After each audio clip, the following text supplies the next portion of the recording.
Indonesia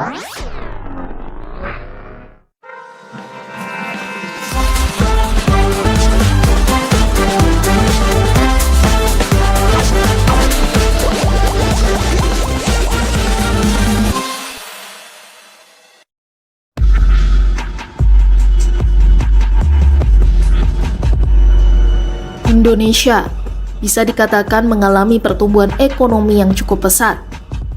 Namun, di balik pertumbuhan itu, Indonesia masih mengalami banyak permasalahan ekonomi. Lalu, ada apa saja masalah ekonomi Indonesia? Pertumbuhan ekonomi Indonesia terbilang cukup pesat, namun angka kemiskinan, ketimpangan sosial, dan pengangguran juga tergolong tinggi. Guna meningkatkan pertumbuhan ekonomi, berbagai masalah ekonomi seperti kemiskinan dan pengangguran harus segera diatasi agar dapat memperbaiki kuantitas serta kualitas ekonomi Indonesia. Halo semua, salam kenal dari new podcast kita bertujuh yaitu G1Cast. Biar gak bimbang, yuk kita kenal satu-satu, dimulai dari aku ya. Kenalin, aku Kalista, aku Francisca, aku Kireina, aku Vira, Aku Oktan, Aku Zauzi, dan aku Rizky. kami bertujuh dari kelas 10G akan menemani kalian nih selama beberapa menit ke depan untuk membahas suatu topik. Benar, nah topik yang kita bahas ada keterkaitannya sama video yang tadi loh. Wah, video berita yang tadi. Iya, video tadi tentang masalah-masalah ekonomi yang ada di Indonesia. Masalah-masalah ekonomi Indonesia yang disebut tadi itu salah satunya pengangguran di Indonesia. Pengangguran di Indonesia ya?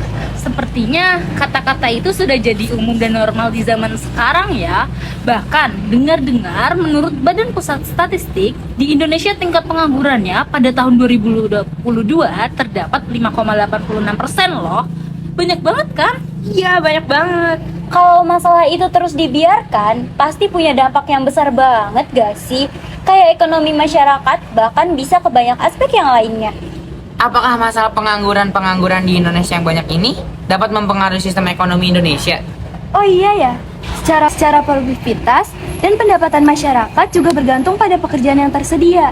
Apalagi tingkat kelahiran di Indonesia cukuplah tinggi. Nah, itu juga jadi sebab banyaknya pengangguran di Indonesia. Ngomong-ngomong tadi apa sih yang dimaksud sistem ekonomi?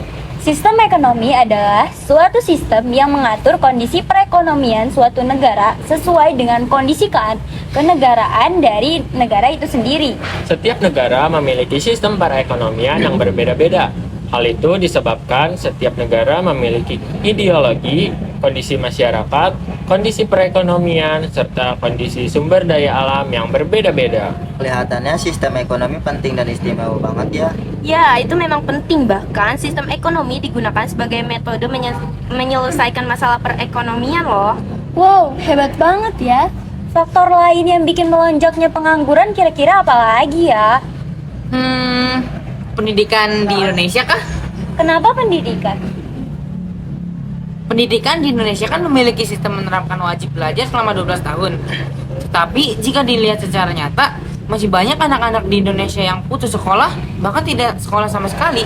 Oh, tetapi terkadang banyak anak-anak yang tidak menempuh pendidikan. Biasanya langsung kerja untuk memenuhi kehidupan mereka dengan skill yang mereka miliki. Kalau karena lapangan kerja itu sendiri, bisa nggak sih? Iya, bisa. Karena tingginya angka kelahiran di Indonesia, penduduk Indonesia semakin banyak dan padat. Kalau lapangan kerja yang sedikit dan tidak mampu menampung seluruhnya, pasti akan ada yang menganggur. Iya bener. Nah makanya seperti yang tadi kita omongin, pendidikan juga berpengaruh. Kita mesti punya pola pikir yang matang sebelum terjun ke dunia kerja. Kita harus punya mindset, jangan hanya jadi pekerja, tapi pembuat peluang kerja. Itu mesti diterapin dari sebelum-sebelumnya. Selain mengurangi pengangguran, juga membantu memperluas lapangan pekerjaan. Ide bagus, keren banget. Wah, gak nyangka ya, obrolan-obrolan kecil kita bisa berujung ke solusi-solusi buat masalahnya. Iya, mungkin kita terlalu asik dan serius dengan topik ini. Mesti ngebahas di podcast selanjutnya nih, yang seru-seru. Sekalian belajar bersama juga kan? Iya. Oke, cukup sekian teman-teman podcast pertama kita dengan tema yang membahas pelonjakan pengangguran di Indonesia yang dapat mempengaruhi sistem ekonomi. Semoga podcast kami edukatif dan bermanfaat bagi kalian semua. Sampai jumpa.